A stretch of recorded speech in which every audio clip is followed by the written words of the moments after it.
I am excited to have everybody with us today, and I'm looking forward to the conversation with Derik about SaaS secrets, where we're going to take a glance into what unmanaged software as a service and shadow IT may be costing you. So let me tell you about Derik, the man that we're going to spend the next 45 to 60 minutes with. So as president and CEO, Derik leads the vision, strategy, and growth of Augment. Prior to founding Augment, Derik was vice president of marketing at SolarWinds, where he led the digital marketing strategy for the company's cloud division. Derik joined SolarWinds through the acquisition of Enable Technologies, a company he helped build and sell to SolarWinds in 2013.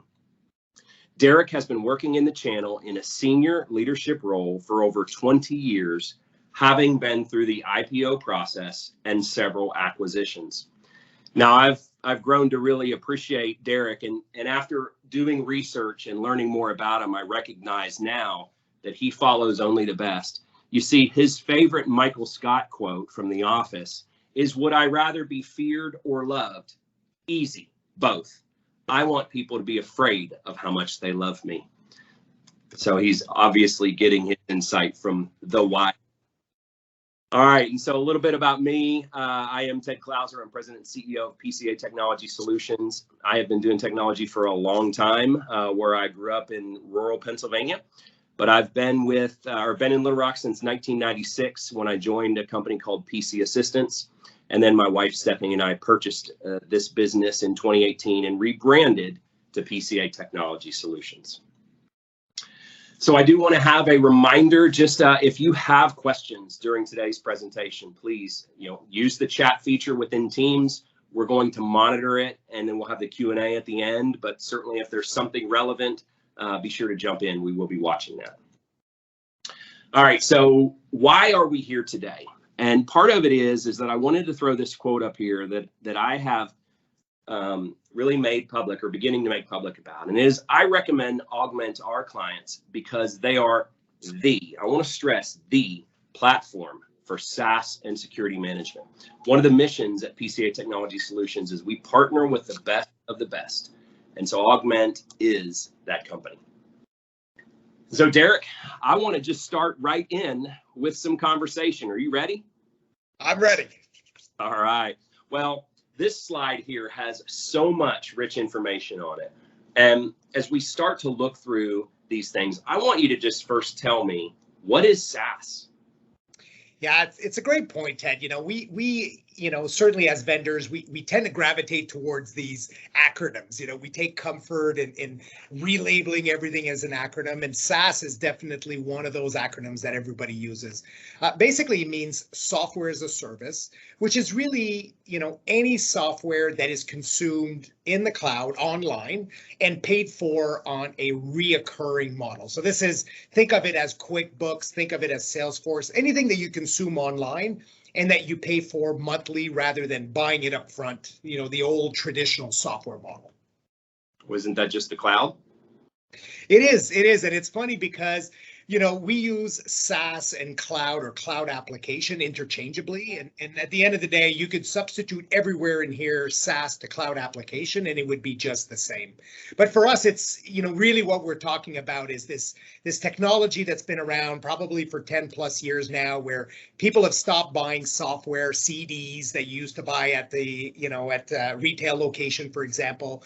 And this whole movement towards consuming applications in the cloud, going to some URL, putting in a user ID and password, and accessing the application as part of the browser. A lot of times that could also mean a local application like Microsoft installed locally, but really where all of your data is actually online. It's at the vendor's location. That's really what we're talking about when we're talking SaaS or cloud applications.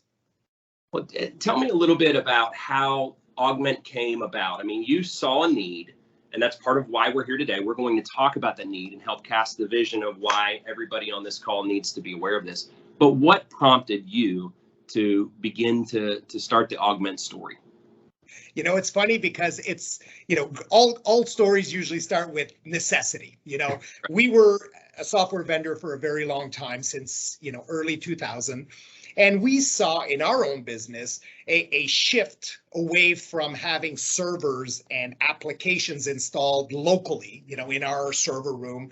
And we saw a shift towards using applications online. And all of a sudden, when that shift happened, and we saw everybody started to gravitate towards signing up to applications online. And we're talking about everybody in the company, from marketing people to finance to the receptions to IT. Everybody started moving away from on-premise software towards the cloud. What we saw in our business is that it was very, very hard to control and understand what our cloud application usage was. We didn't have any easy way of understanding what are all of the applications being used? Where is all of our data? What are we spending money on? Now, at the time, we were a few hundred employees. And we thought, when we looked at our business, we thought, we probably are using 20 or 25 applications. And if you spoke to our finance people, they said, no, it's probably closer to 35. Like, you should check the bank statements. Like, it's getting up there. And when we spoke to our IT guys, they said, no, I think it's a lot more. I keep seeing these weird emails from all of these programs popping up. So long story short, we identified a need within our business to understand what we were using. And the need was really out of two things. It was because, one, I was personally worried we were overspending on applications, and I didn't really understand who was paying for these things. I saw expense reports. It had different pieces of software. I saw our IT guys signing up for all sorts of stuff. And in my heart of heart, I got concerned that I didn't really know where our data was. I didn't really understand, was our critical customer data being shipped off to all of these applications online? So I thought, what, we got to get a handle on this. And when I started looking for tools, I found there really wasn't anything available for small and mid-sized businesses. So hence Augment. Yeah, that's great. Well, and I don't want to spend a lot of time on this slide. I want to dive into the next slide, but there is something on here that I do want to talk about. There are a lot of people that are on this call that are clients of PCA, and so they might think, well, PCA should know all this, and certainly with a tool like Augment, we want to begin that journey. But number 8 really jumps out to me because we are the IT team for majority of our clients. So when I read this stat that 80% of workers admit to using SaaS apps at work without the approval from IT, let's talk about that a little bit. What's your thought of that? Well, so I'll tell you, my background is marketing, and I'll tell you that marketing are probably the biggest violators of SaaS applications. And the reality is, there's just so many great applications available out there. If you want to do, a webinar like this, you can use a tool like we're using today in Teams. You can also, maybe you don't like Teams so much, but you like, GoToMeeting. Maybe you like Zoom, and what we find is that a lot of your employees in every company that we talk to, so this is not isolated to a certain type or a certain size of businesses, every company on the planet that has employees using the internet, without fail, at some point, they will find a cool tool that they would rather use than whatever it is that you're paying for, right? Maybe it's the tool they use at their last company that they like a lot more than what you're telling them to use. Maybe it's some weird little tool that finance uses to do currency calculations. It doesn't matter what it is. Every one of your employees are exposed to a ton of application, a ton of choice. And right now, it takes virtually nothing for an employee to sign up and decide, what, I'm just going to sign up for this. I'm doing nobody any harm. This is a free trial. I can sign up. Nobody needs to know. And the beautiful thing is I will get my job done easier. Right? I am trying to be better. I'm trying to go faster. So well, exactly. And without fail, we're in a culture now where people just want to get their job done. And it is human nature to want to look for tools that you can sign up, that doesn't cost anything, that seems secure, that seems easy.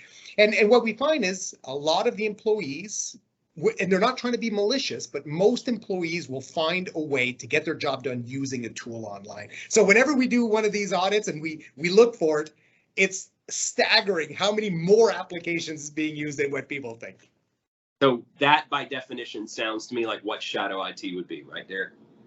You're absolutely correct. Shadow IT, the way we look at it, is any application, any technology being used that is quote unquote, in the shadow of the IT, of the executive team. These are applications being used at the ground level that never really permeates its way up. Nobody really knows about it. They're just being used.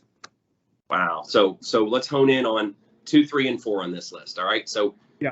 What you're telling me then is Gartner is saying that 30 to 40% of the IT spend is a shadow IT? Absolutely. When we run these audits, and these are companies of all size and shapes, you find that a lot of the IT spend, a lot of the money being spent is on technology that doesn't always make its way up to the executive team or even to the IT team. These are tools being used by individual. They're small little pieces of technology, $5 here, $10 here, and they add up. And over time, you gather this luggage of technology that you're paying, and it's almost like death by 1,000 cuts. It's all these little tools that when you signed up, they seem harmless, but over time, they make up, again, on average, 30 to 40% of the total picture of IT. Well, and number 3 says 34 billion is what is wasted in that. That's staggering. Wow. And what's crazy about it is people sign up for SaaS application. Almost nobody ever cancels their account. That doesn't happen. People keep it running. Next thing you know, it's been a month, it's been 2 months, it's been 3 months. And then there's usually all right, we're looking at our credit card statements. Is anybody using this thing? Who is paying for this? Who's using it?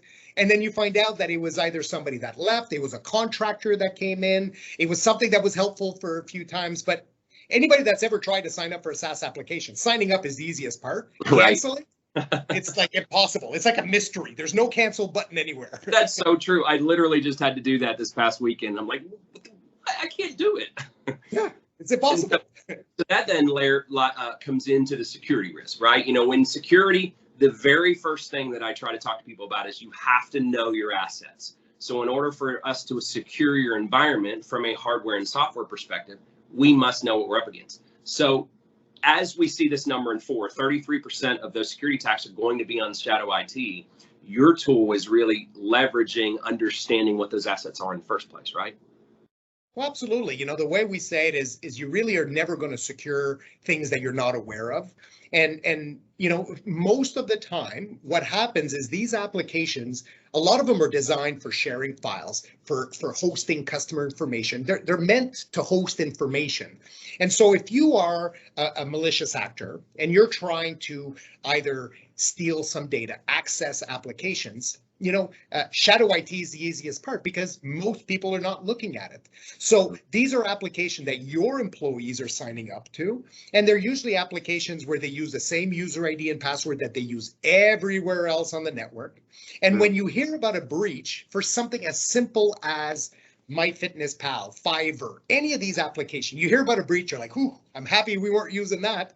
The reality is if any of your employees are using it with the credentials they're using for the rest of the network, then you are vulnerable, because when those credentials go for sale on the dark web and they try those applications, they say, okay, well, let's try that user ID and password against Microsoft. Oh, that didn't work. Let's try it against Salesforce. Didn't work.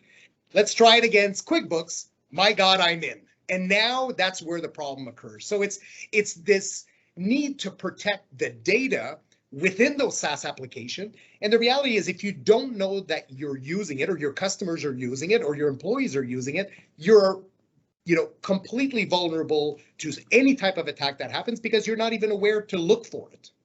Yeah, and before we move on to the next slide, let's focus on 9. 60% of small businesses that suffer a cyber attack are out of business in 6 months. Absolutely. I mean, we see it all the time. We hear in the press about these companies that were attacked. You know, their data was held at ransom. There was a delay in payment. And then before you know it, there is the criticality of the loss of data, the loss of confidence that your end customers will have if they know that you've been breached, your cybersecurity insurance rates, you know, everything that your business is built on, that great reputation that we will look out for your business. You know, it can go away so quickly with something as simple as having your data being leaked online. And you know, these are not always, you know, Bank of America type of breaches. Right. A lot of times they are small targeted breaches, but they are so detrimental to your business. And you know, that's why having that security view of where's your data, what are we using, is so critical. Absolutely. Well, and you know, on this next slide, as we talk about everybody that is listening to this, I believe firmly that 100% of people should be fully aware of how to manage SaaS. I would be hard pressed unless someone's literally is not on the internet, how you would not have a SaaS application tied to you somehow.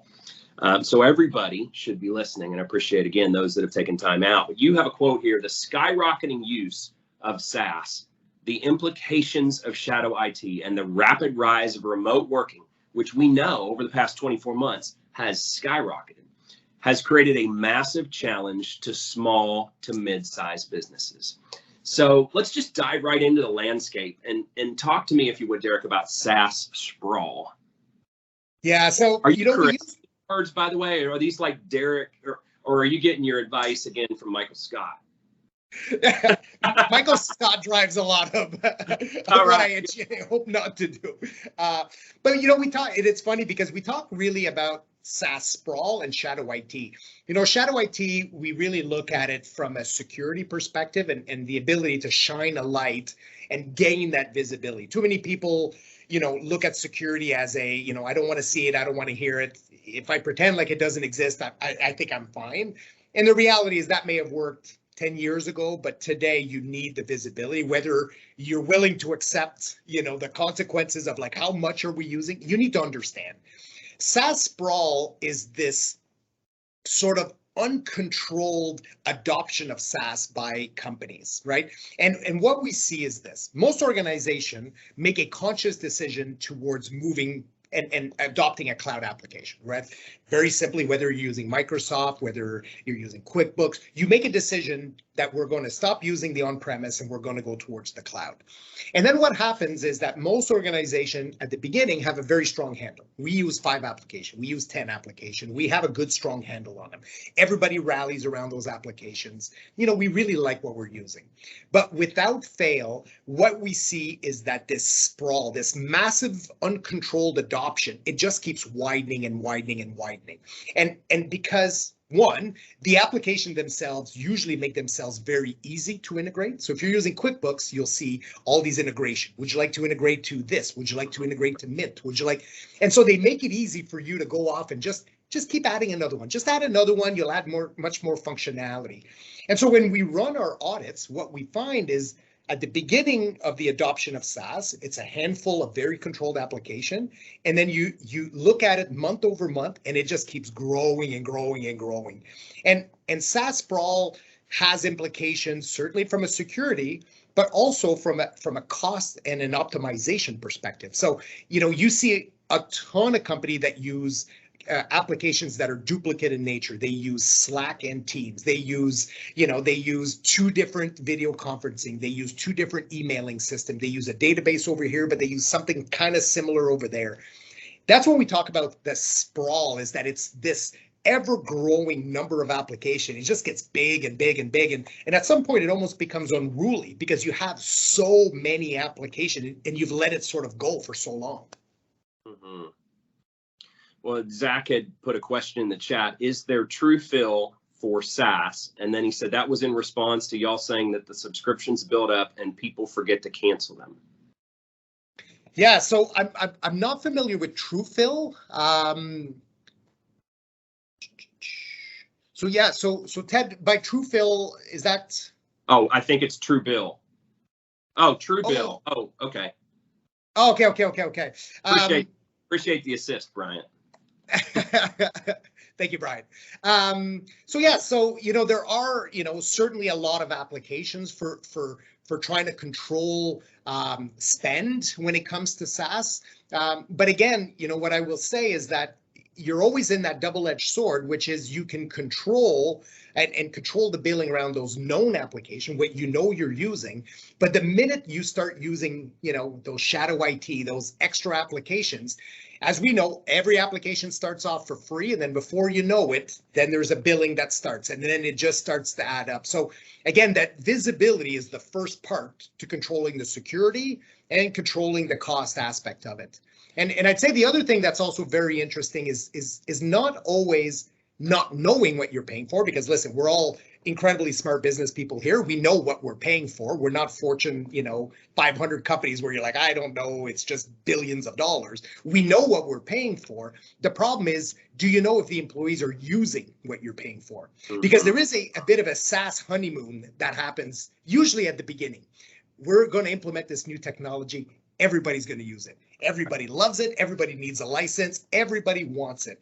And then next thing you know, a month, 2 months, 3 months down the road, the usage starts to go down. That tool that everybody needed to do, nobody logs in anymore. The CEO that needs, access to the marketing system, or the salesperson that needs access to QuickBooks, he's never logged in. You're paying for a license for nothing. So it's not just paying for the application, it's, are we using it? Should they be licensed? Do they need access? So it's all of that wrapped up into one. Well, and as I was looking at Truebill, Zach, I actually think Augment I do think a lot of these things are what Augment provides. So it's that same concept from a business security when we look at, looking at the subscriptions, how are you actually using them? It goes into, if you have some sort of subscription that's out there that's being leveraged and not used, then Augment's going to help identify that. You touched a little bit, Derik, about cloud app security, but let's take a deeper dive into how Augment helps with that. Sure. So the way we look at security is a couple of different ways. One is we look at it from a sort of a top down, from a security posture perspective. We as business owners are bound by various types of regulatory compliance, whether it's a regulatory body that's voluntary, whether it's something that's prescribed, whether it's HIPAA. We all have a certain amount of responsibility and liability when it comes to data.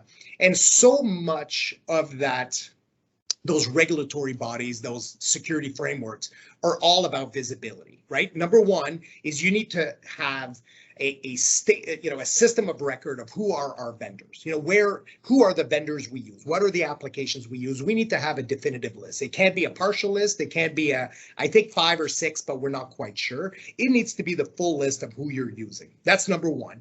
Number two is you need to understand at all time where your data is, right? So if you're bound by any type of security framework, data is key. Where is your data? How do you get that data back? And can you attest with 100% accuracy that I know where all of my data, my customers' data specifically?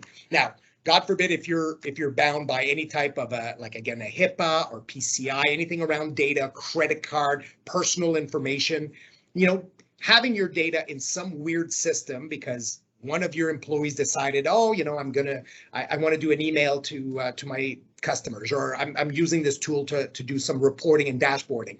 It's not good enough to say that you know where it is for a few systems. You need to know where your data is across all systems. So what we say is having a system of record of who are all your vendors is critical from a security perspective. Number two is knowing with 100% accuracy where is all of your data at all times and how you get it back is also absolutely critical.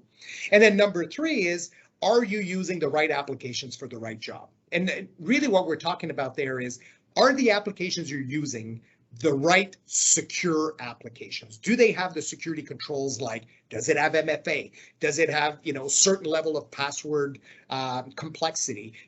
Is the data protected? How is the data protected?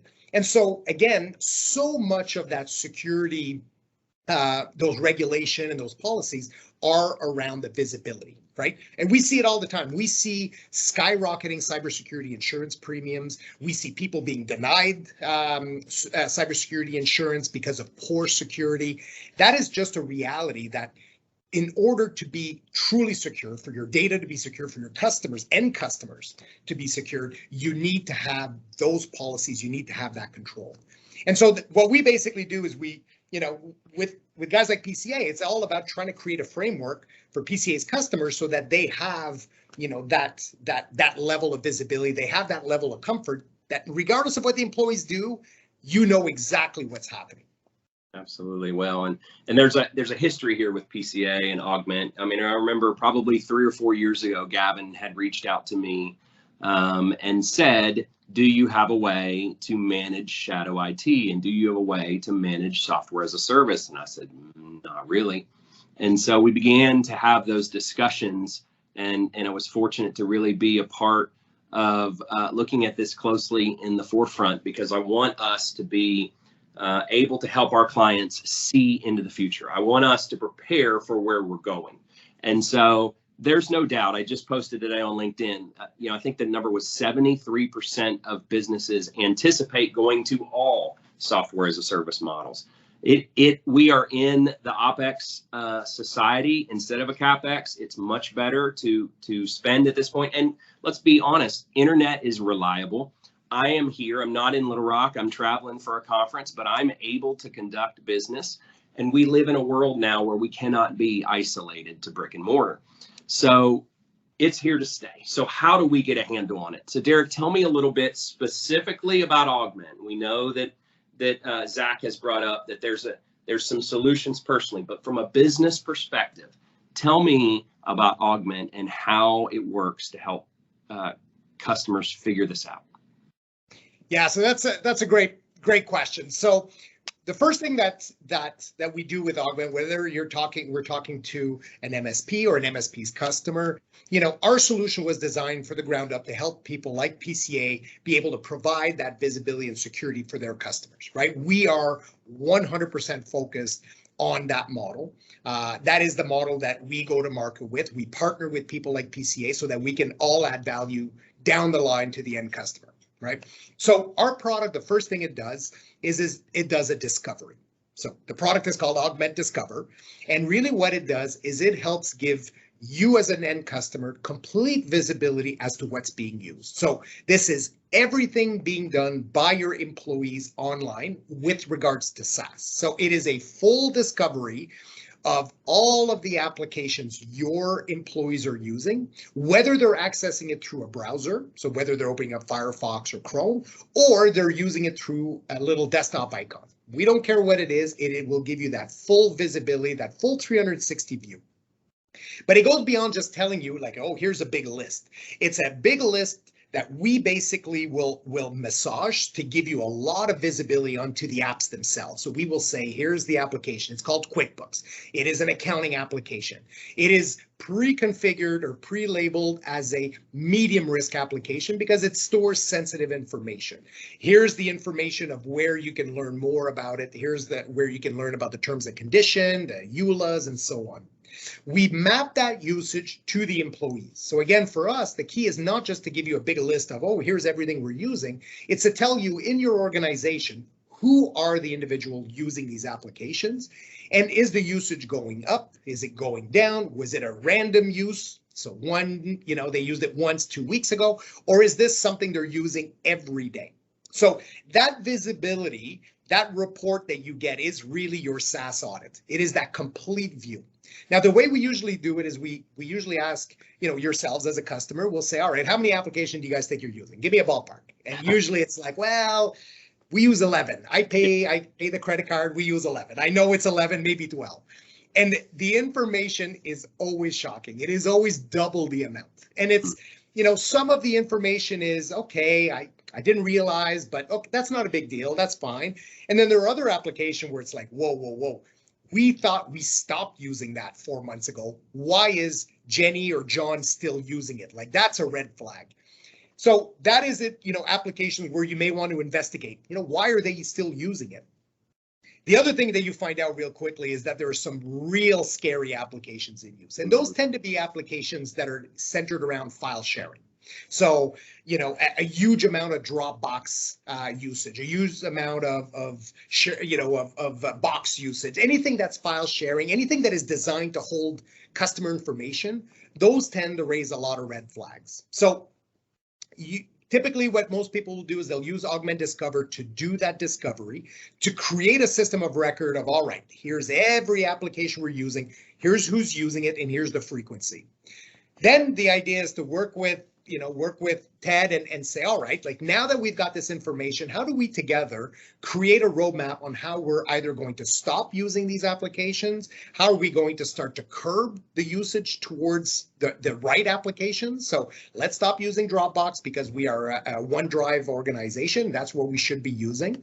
And then ultimately start to create an environment where you can start to block certain applications. So you know what? We've made the decision, we are going to block that. So Augment Discover the first thing typically you would do is run that audit, get the data so that you can say, all right, from a cybersecurity perspective, where are we? What are we using? Right? Then the idea is to use the data to start making better security and financial decisions. So by security, we've already talked about that, right? How do we start to only use the applications that matter most and make sure that the right people in the organizations are using the right applications? And then the next one is, why are we using, why are we paying for certain applications that, John and Jane, which are licensed for, have never logged in?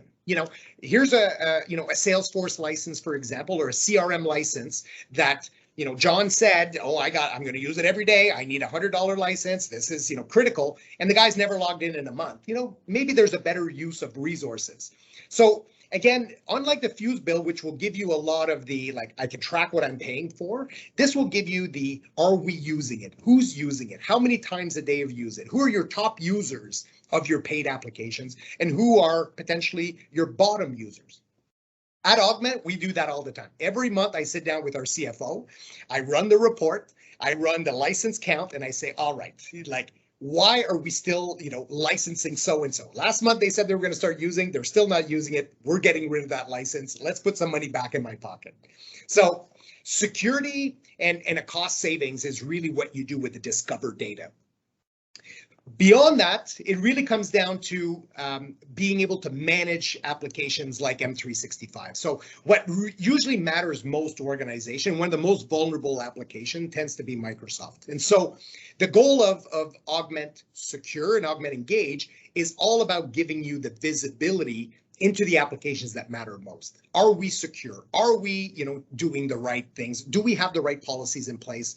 And ultimately, are things changing in our environments, and we always pick on MFA, for example, but MFA is another one of those things where the absolute simplest thing that you can do, the absolute simplest thing, if you're going to do one thing, is to turn on MFA for your core applications. And it's staggering how many people use these applications and just out of laziness or out of convenience or for whatever other reason, they just choose not to turn it off. They use the same passwords all the time. They never reset the password. It's old, it's outdated. The security policies that are designed to make these applications secure, a lot of times are simply ignored because it's inconvenient or we don't have the skill set. And so by using Augment from a discovery and a management security perspective, you get that whole view. You get a complete toolkit to be able to start, making that environment much more secure, much more productive, and ultimately, much more cost effective. Well, and Microsoft says 99% of breaches could be solved with multi-factor enabled. It's crazy. Bryant has said, unless I missed it, I don't think Google SaaS, i.e. Google Drive, Keep, Docs, etc., has been mentioned, and I would imagine it may be the most ubiquitous and in a lot of cases free at the user level. Is it treated the same as others, and does it represent its own challenges? That's a great question. So when we do discovery, when we look at the data, we will look at every SaaS application. So we don't care about the vendor, we don't care about anything. We catalog at any given time about 22 to 24,000 applications that we look for. And we look at those applications on an ongoing basis. So discovery is not just a point in time, but it is you do an audit and then you monitor the changes to that environment. So if all of a sudden, for example, you have no Google Drive, and all of a sudden you start seeing Google Drive exploding within your employee base. All of a sudden, more and more people use it. You will be able to get that information. You will be able to see that Google Drive was like 2 people, and now it's 14 people, and it's growing. The other thing is, and again, when we talk about things like Augment Engage, for example, Augment Engage does have management for Microsoft 365 and for Google, including Google Drive. So you're going to be able to do a lot of the administrative tasks that you'd be able to do in Microsoft. You'd also be able to do that for Google. So to answer your question, Google Drive is one of those things. It's one of those sort of sneaky application that everybody sort of starts using, and the next thing you know, the usage never goes down. It just keeps going up and up and up. So use Augment Discover to see how big of a Google Drive potential problem or potential not that you have in your organization. See who's using it. And then, you guys and Ted can work together to decide, what are we going to do about it? Do we just embrace it? And that's just the application we now use and it's part of the stack? Or do you start to restrict it? And Ted's got a million ways that he could start to restrict how your employees can use that. Wow, we've raised our game a little bit. It's 1,000,001 now, Derik. So we're all right. Million. I'm outdated. So I love this next slide, and we see Google on here. So I thought it was a perfect time to transition to the Shadow IT Challenge. So let's talk through the slide, Derik. Yeah. So I use this slide because, first of all, being Canadian, I'm used to the cold, and icebergs is right up my alley, and it is actually freezing here today. So, but I use the iceberg to kind of show what Shadow IT is, because again, when you mention Shadow IT, a lot of people think, all right, it's like some weird Chinese file sharing, sneaky application. But the reality is Shadow IT seems menacing as a term, but it's really an iceberg, right? Most of us that run businesses, we look at the waterline and we look at everything above, right? We know what we're paying for. We know the apps that run our business, right? Whether it's Microsoft 365 or Google or Salesforce or Dropbox or Zoom or HubSpot or you name it. These are the applications that are in the tent, right? We all know about them. They run our business. And those are the applications that we tend to spend a lot of time looking at. When you think of trying to control costs, when you're thinking of trying to control access, you're really looking at everything above the waterline.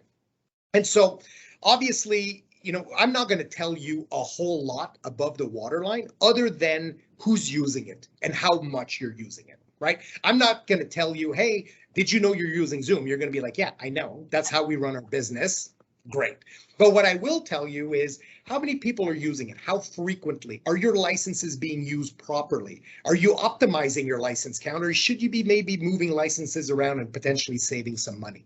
So the way that we look at it is everything above the waterline, that is the common ground. That is the conversation we begin together. Now, what really interests me from a cost saving and a security perspective is what's below the waterline. And again, the stuff below the waterline, none of the names in here are going to shock you. Slack, Box, Dropbox, Adobe, Zoho, Live Chat, SurveyMonkey. SurveyMonkey, as a side, I think every company on earth uses it, whether or not you believe it or not. If you have a marketing person, I guarantee you somebody's using SurveyMonkey.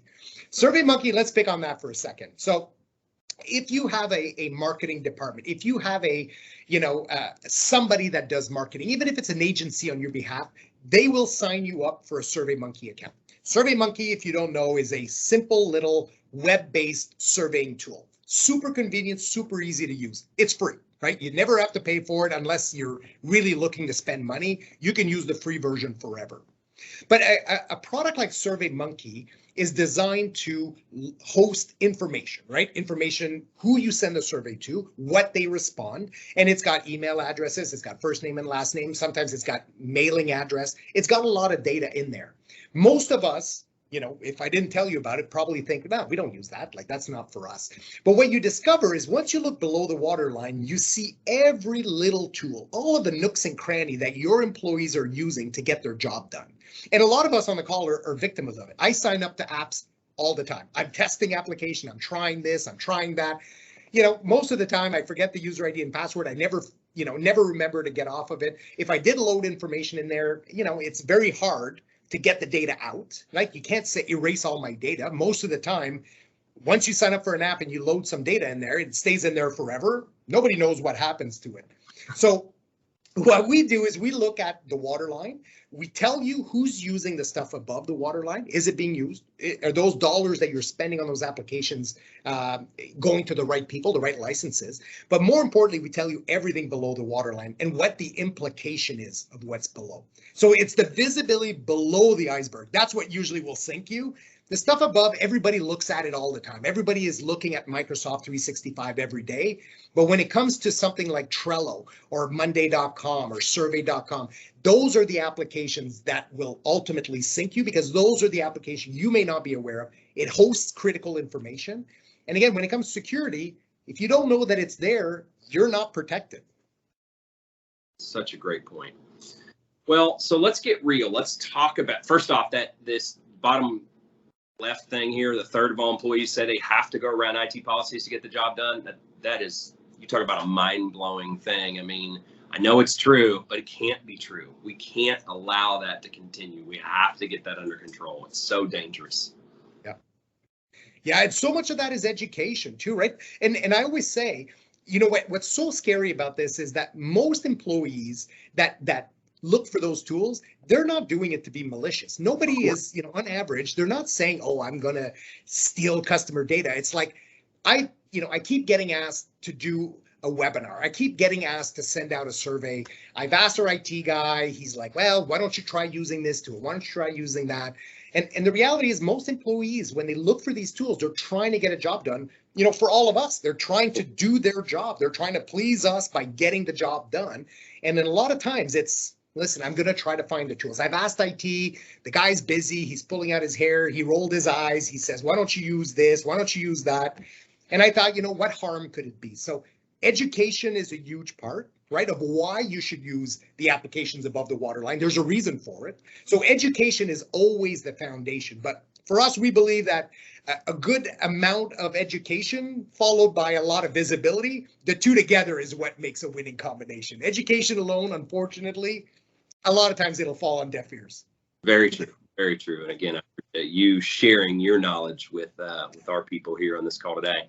So let's use a real life scenario, Derik. Let's talk about, let's just say, how about a 50 employee company? Let's just talk about what their typical costs might be. Yeah. So it's funny, I'll give you an example based on my own business. So here at Augment, we are a 26 employee company. We spend close to $4,500 a month on SaaS. Now that's everything from that. We use Salesforce, which is quite expensive.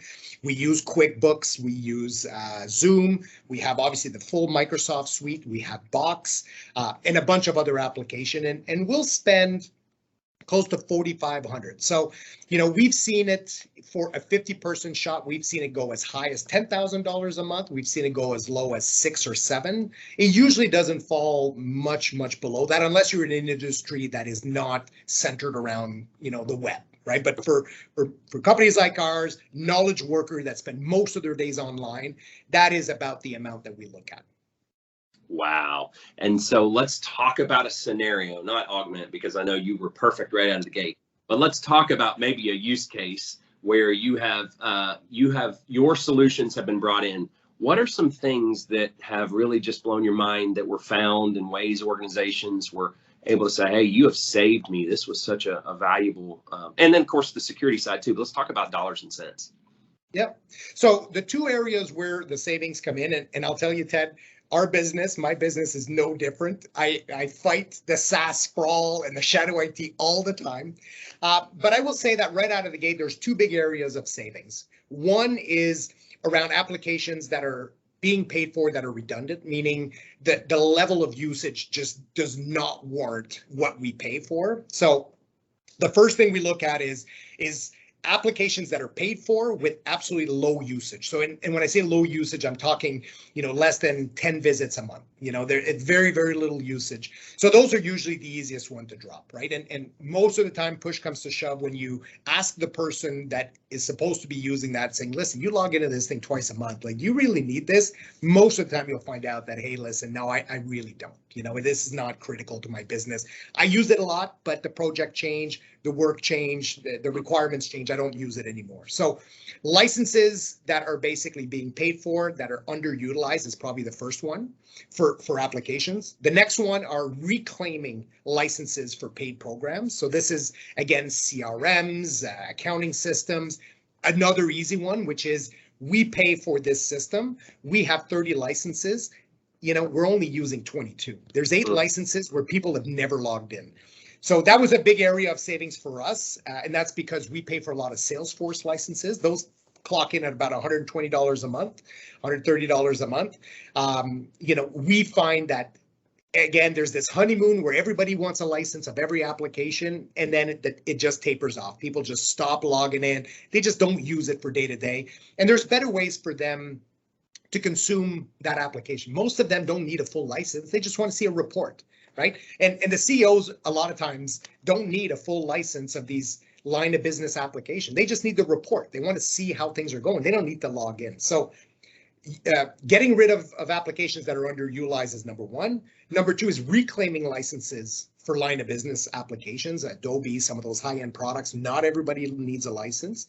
And number three is duplicate applications. We find duplicate applications everywhere. We'll see Teams and we'll see GoToMeeting, or we'll see Teams and we'll see Zoom. We'll see, applications that virtually do the same thing, but some department, some employee just feels, I'd rather use this over there. And a lot of times, again, CFOs most of the time don't want to tell people, no, you're not going to use this. They just want to say, listen, as long as the department head understands that there is a cost and it's budgeted, and we pass that budget, that line item over, and it becomes a departmental cost, then it's on you. But the reality is, by looking at it constantly, you can constantly fine tune it. So I would say getting rid of applications that are underutilized, reclaiming licenses for people that don't log in often enough, and finding and getting rid of duplicate applications. Those are the big 3 areas of savings. And I would think that most people on this call are sitting back and thinking that is a lot of information. So how long does it take for you to be able to begin to give some of this information back? Let's say, let's really scale it, right? So let's say if someone's a 10-employee organization, are you able to get this information to them within 24 hours? Does it take a week? Is it a month? And then let's scale a little bit. Let's think about a 200-person business that has 5 locations. Let's just talk through the onboarding process. Yeah, great question. So the way that Augment Discover works is that there's an agent that gets deployed through the RMM system. So Ted, you're probably using, which RMM are you using? Just refresh my. So you deploy the agent through the system. It is silent installation. The users don't have to do anything. The users doesn't have to get involved with clicking anything. Basically, the agent gets deployed. That installation process, at the low end can take 30 minutes. At the high end, it can take an hour, but it's in the background. The minute the agent gets installed, you get 2 weeks worth of data going backwards. So the beautiful thing is the minute the data starts to come, you don't have to wait weeks to get useful information. The system will actually collect 2 weeks of backwards looking data. So you will get, so if you did it today, you would get the last week of January and the first week of February. You would get 2 weeks worth of data of who's using what. The data populates into the dashboard, and then what you'll get is a graph. Total number of applications, total number of users, top applications by users, and applications that are assigned, like users using applications that have stopped using it. So you'll get those reports right away, and you'll be able to say, all right, so we thought we were using 15 applications. I talked to the CFO, he looked at the corporate credit card. In QuickBooks, we have, 21 vendors, so we use 21 applications. So the first thing you do is you look at the report, you'll be able to see, all right, I thought 22, it says 44. Obviously, something's going wrong with the system. Derik doesn't know what he's doing. Obviously, the system is broken. So then you start to go through and you're like, yeah, okay, the top applications are there, but what's all this stuff? Like, I thought we stopped using this. I thought we did this. I thought we did that.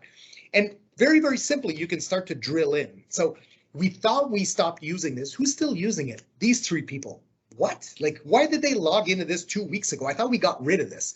So what it does is it gives you that visibility that at a glance, very, very quickly, within a day, you'll get all of that visibility, and then you'll be able to figure out whether or not you have a SaaS potential problem, right? Do we use more SaaS than we thought? Do we use shadow IT? So SaaS application we didn't even know of, and you will know that right away. And I'll tell you a little bit of a secret. Not one of you guys on the phone will have an exact match to what you thought you're using to what you are using. I guarantee you, all of you will give me a number, or will give Ted a number of what you think you're using. It will be more. Like, it is without fail. Every single time I do this with a customer, the first thing I get is, well, the thing doesn't work. It says 62. And you're like, all right, well, let's just go through it. And because it matches with the employees, all of a sudden now you get real visibility. It's not just numbers or application. It tells you who's using it, how frequently they've used it. It'll also tell you what's installed on the desktop. So it'll also say, these are the applications that person are using through an icon. This is what they're using through their browser. And is this information accurate? And so from there, that's really where it gets interesting, because now you get to sit down with Ted and say, all right, what are we going to do about this? There's always a sense of panic at the beginning. And I would tell you that what you want to do is you've taken the first step, which is absolutely taking that SaaS audit challenge, right? So challenge yourself to think of a number and then to actually see it in action. If you get it right, you'll save yourself money. You don't need our system. I guarantee you it'll never happen. And then from there, you just start working it through. But what if I have Augment and then I still give you the answer? Then it should be right, correct? Absolutely. If you give me a number, if you're using Augment, you give me a number, that should be bang on. If it's not, then we've got another problem. All right. Well, we are. I want to be very aware of time. We have 9 minutes left. So please, if you have questions, put them in the chat. We have one more slide we're going to talk through. I am watching the chat.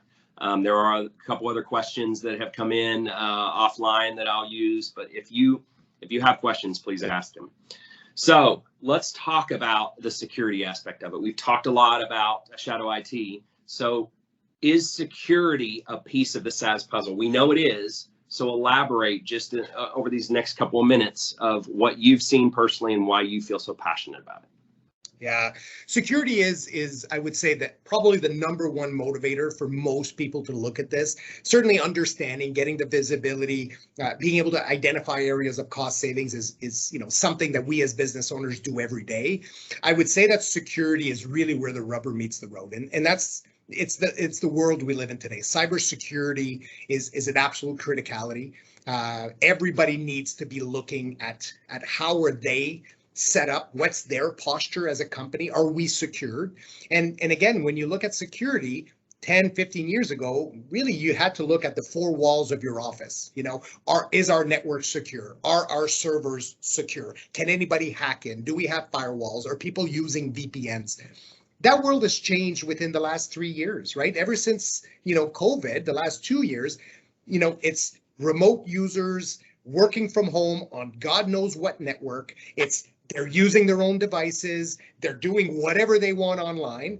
And that control that went with having the perimeter, the castle wall, a lot of that is gone. And now it's about having that true picture of, the landscape, the work landscape has evolved, and security needs to evolve to get a bigger visibility. So it's not just about looking at, at your own little kingdom, but it's looking at the entire landscape and seeing what are my employees doing online, and could that potentially hurt me, right? Could our data, our customers' data, could it be at risk because of what my employees are doing? And not maliciously, but inadvertently. Could they be using applications that could put us at risk? And a lot of times, so much of a good, strong cybersecurity presence, again, is having that 360 views, looking internally into your company, but also looking externally at what your employees are doing. And that's something that, for the last 4 or 5 years, there really hasn't been any tool to give you that outward bound visibility. Everything's been inwards. And so for us, security, when it comes to security and SaaS, they go hand in hand, right? So much of the breaches that happen today are due to the SaaS or cloud application. And again, you don't need to be, living in the matrix to hack an application. So much of it is you go on the dark web, you find a user ID and password for sale for a company, you try that user ID and password against a bunch of applications, and all of a sudden it works with one application. And then next thing you know, the data gets taken, it gets held for ransom. And again, it's gotten so simple to basically be a malicious actor in a world of cloud and SaaS, because again, everything lives out in the web. It's no longer protected. Absolutely. And we've got a couple questions coming in. I've got one that's offline that's actually a very good one that asks specifically about, does this have anything to do, thanks, Brian, does this have anything to do with who's paying the bill? So for example, can I pay for it personally and it now stay under the radar because the company's not paying for it? No, the reality is if your employees, whether they're using one of your provided machines or using their own system, if they are basically taking your data and they are putting it in an application, then you are at risk, whether you want to or not. It's your information that you're responsible for, and your employees are acting on your behalf. So the reality is ignoring it or saying, well, maybe if they do something on their own, I'm not liable. That just doesn't work that way, unfortunately. Yeah. Well, and I chuckled earlier because Brian added, or will Ted train us all? But the question was, earlier in the call, education was mentioned as a critical component to controlling SaaS sprawl. Does Augment assist with that aspect in any way? Yeah, so we've certainly created a lot of presentations and things that you can use to help train your employees on why they need to be mindful, why signing up to all sorts of stuff is not always the best course of action, why keeping IT in the loop is critical, right? These guys in IT, they're there to enable you, right? They're not against you. They're trying to help give you the tools that you need to make better decisions. So, the training, to be honest, it's an internal commitment by you as employees as companies to educate and use, PowerPoints and things like that to just raise the awareness of why it is so critical, especially now, to keep everybody informed when you're signing up for application or when you're taking data and putting it somewhere else. You got to keep people informed. That's the number one. And to be honest, that's the entire course. That's it, right? That's it. I was just going to ask you to tie it up in a pretty bow, but it sounds like maybe you did. That's it. Well, I want to be, again, respectful for time. I am so grateful for the relationship that we have together, Augment. I did put in the chat for anyone who wants to hear a little bit more about how we believe Augment can help shine a light on some of the challenges that may be going on with shadow IT. You can drop us an email on that address and put in the chat. So anything else you want to say before we sign off, Derik? Ted, it's always an absolute pleasure talking to you. And yeah, I would encourage you, work with Ted and do that SaaS audit challenge. Come up with a number in your mind and ask Ted to basically tell you what exactly the number is and what those apps are. And if you're not blown away by the answer, then you know what, you're better than everybody else I've ever talked to. All right, we've got that recorded, Derik. So yeah, absolutely. Great. Jake Martin said, great insights. Thank you for hosting, Ted, and thank you for the education, Derik. Awesome. Thanks, Ted. As always, thank you. I appreciate it. Absolutely. Everybody take care. We appreciate your time. Thanks.